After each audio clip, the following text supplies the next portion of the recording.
सोचिए जरा, रात का वक्त हो और ठीक 2:47 पर मोबाइल पर एक अननोन नंबर से कॉल आए। तो एक बात याद रखिएगा, उसे भूल कर भी मत उठाना, क्योंकि आज हम जिस खौफनाक कहानी में उतरने वाले हैं, उसकी शुरुआत बस उसी एक कॉल से हुई थी। तो चलिए चलते हैं उत्तर प्रदेश के एक छोटे से कस्बे में। यहीं रहता था एक लड़का रवि। रवि की जिंदगी कह सकते हैं बिल्कुल आम थी। एक कॉल सेंटर की नौकरी और रोज देर रात को घर लौटना, बस यही थी उसकी दुनिया। और उस रात भी सब कुछ बिल्कुल वैसा ही था जैसा रोज होता है। रवि काम से थका हारा घर लौटा और जब उसने घड़ी पर नजर डाली तो सुइयां आकर ठहर गईं, ठीक 2:47 पर। रवि ने जैसे ही अपने कमरे में कदम रखा ही था कि उस गहरी सन्नाटे भरी खामोशी को चीरती हुई एक आवाज आई, उसके मोबाइल की रिंगटोन। और जब उसने स्क्रीन पर देखा तो वहां कोई नाम नहीं था, बस 2 शब्द, अननोन नंबर। अब इतनी रात को कौन हो सकता है? यही सोचते हुए एक पल की झिझक के बाद रवि ने कॉल उठा ही ली, लेकिन दूसरी तरफ से जो आवाज आई वो किसी औरत की थी। इतनी धीमी और इतनी सर्द कि ऐसा लगा जैसे वो आवाज किसी कब्र के अंदर से आ रही हो। उस आवाज ने एक पल में रवि के रोंगटे खड़े कर दिए। और फिर उस आवाज ने बिल्कुल फुसफुसाते हुए कहा, रवि, दरवाजा खोलो। रवि का तो मानो खून ही जम गया। कौन है ये इतनी रात को? और सबसे बड़ी बात, इससे उसका नाम कैसे पता? उसकी आवाज में घबराहट साफ छलक रही थी।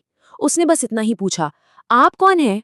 लेकिन जवाब में कुछ नहीं आया, सिर्फ एक बोझिल खामोशी। वो सन्नाटा जो चीखने से भी ज्यादा डरावना होता है। इतना गहरा सन्नाटा कि रवि को अपने दिल की धड़कनें कानों में गूंजती भी साफ सुनाई दे रही थी।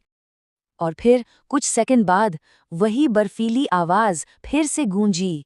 इस बार उसने कुछ ऐसा कहा जिसने रवि के पैरों तले जमीन खिसका दी।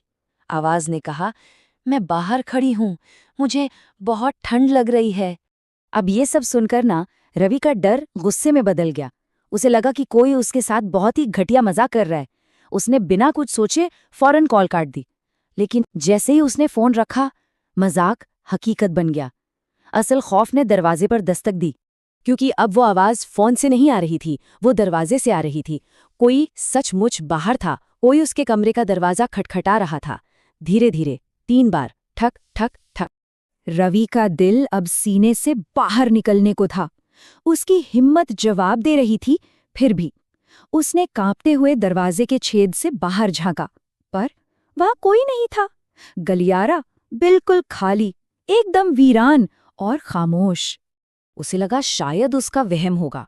वो जैसे ही दरवाजे से पीछे पलटा, उसका मोबाइल एक बार फिर चीखने लगा और स्क्रीन पर वही नंबर, वही अननोन नंबर जल बुझ रहा था।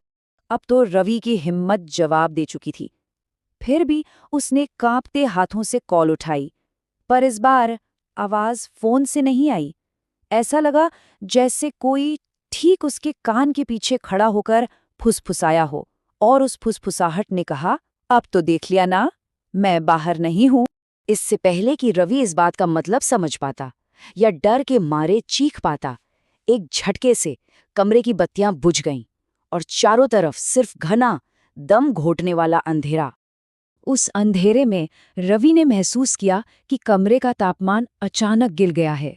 एक बर्फीली हवा का झोंका उसके चेहरे को छूकर गुजरा और फिर सब कुछ शांत हो गया।